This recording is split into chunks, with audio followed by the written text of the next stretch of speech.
പാലക്കാട് തൃത്താലയിലും തച്ചമ്പാറയിലും തെരുവുനായ ആക്രമണം. തൃത്താല കപ്പൂരിൽ 2 പേർക്ക് തെരുവുനായയുടെ കടിയേറ്റു. വീടൂർക്കുന്ന് സ്വദേശി കുഞ്ഞൻ, എരവക്കാട് തൃക്കണ്ടിയൂർപ്പടി സ്വദേശി ബൈജു എന്നിവർക്കാണ് കടിയേറ്റത്. സാരമായി പരിക്കേറ്റ കുഞ്ഞൻ പൊന്നാനി താലൂക്ക് ആശുപത്രിയിൽ ചികിത്സയിലാണ്. ഇവരുമായി അരുൺ ആലത്തൂർ ചേരുകയാണ്. അരുൺ, മേഖലയിൽ തെരുവുനായ ശല്യം രൂക്ഷമായി തന്നെ തുടരുകയാണോ? മറ്റ് വിശദാംശങ്ങൾ കൂടി. സുരേഷ്, തീർച്ചയായിട്ടും പാലക്കാട് തൃത്താലയിലും തച്ചമ്പാറയിലും തെരുവുനായ ആക്രമണം ഉണ്ടായിരിക്കുകയാണ്. തൃത്താല കപ്പൂരിൽ 2 പേർക്കാണ് തെരുവുനായയുടെ കടിയേറ്റത്. വേഴൂർക്കുന്ന് സ്വദേശിയായ കുഞ്ഞനൻ, അതുപോലെ തന്നെ എറവക്കാട് തൃക്കണ്ടിയൂർപ്പടി സ്വദേശിയായ ബൈജു എന്നിവർക്കാണ് കടിയേറ്റത്.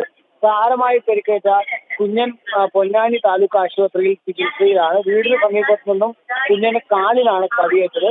ഓട്ടോ ഡ്രൈവറായ ബൈജുവിന് കൊഴിക്കര എറവക്കാട് പരിസരത്തു നിന്നാണ് കടിയേറ്റത്. ഇതേ മേഖലയിൽ 2 ആഴ്ച മുമ്പ് 4 പേർക്ക് തെരുവുനായയുടെ കടിയേറ്റിരുന്നു. മണ്ണാർക്കാട് തച്ചമ്പാറയിൽ അമ്പലപ്പടി സ്വദേശി ശങ്കരനാരായണനാണ് കടിയേറ്റത്.